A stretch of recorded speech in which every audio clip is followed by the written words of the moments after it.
दिनै दुलाराय बर' फरायसा आफादनि गाहाय मावख' बड'फा हाउसाव मोनसे गोनांथार थांनाय जाबाय थानाय मेट्रिक आनजादखौ लानानै गोनांथार आयदानि सायाव जों दिनैनि बे खौरां मेलखौ जों लानाय जादों।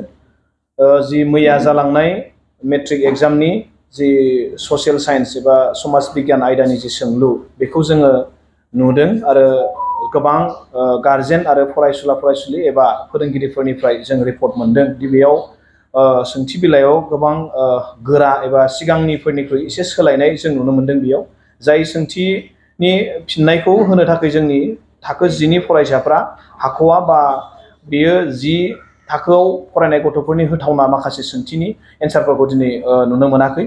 दा बेखायनो जों आसाम गभर्नमेन्ट आरो Assam state school education board बिथांमोनखौ जों खावलायगोन दि बेयाव जाहाथे रावबो फरायसुला फरायसुलिफ्रा बिनिफ्राय पास जानायनिफ्राय जानगाराव थानो नाङा, बेखौ जेरैखि जाया बिथांमोना बिनि राहा लानांगौ।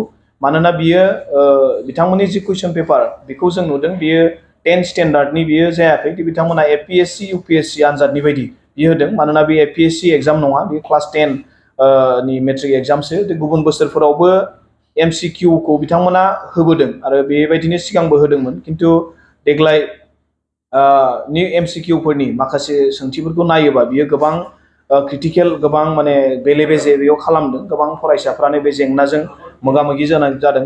आरोबाव जों सुलुंनिफ्राय जों मिथिना मोन्दों, रिपर्ट मोन्दों कि बेयाव माखासे माने आनजाद मिरुफोराव बिथांमोना गुबुन समफोराव 5 मिनिटनि सिगां बिथांमोना आनजादाव हाबनो होयोमोन, खिन्थु मैयानि समाव बिथांमोना आधा घन्टानि सिगां 30 मिनिटनि सिगां बिथांमोना हाबनो होदों। दा बेयाव जों सन्देह जादों दि 30 मिनिटनि सिगां हाबनायनि सिङाव मा दङ, ना बिथांमोना सिगांनो बेबायदि खालामखानानै दिनै बिथांमोना बेबायदि खालामदों। दा बेखायनो जों खावलायदों दि सासे जोंनि फरायसाफ्रा बेबायदि खुनु पयदे जोंनि फरायसुला फरायसुलिफ्रा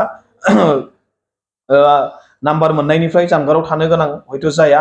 दा बेखायनो जों खावलायगोन। आरो जाखिनि फरायसुला फरायसुलिफोरा दिनैफ्राय जों जि रिपर्ट मोन्दों बे फैबाय थानाय समाव रिजाल्टआ बेसेबां मोजां जागोन जों बेखौ बारा आसा खालामाखै। दा बेखायनो जों माने खावलायदों दि माने फरायसाफ्रा गोबाङानो जोंनो खोन्थादों दि लिरनो हायाखै, एन्सारखौ बिथांमोना होनो हायाखै।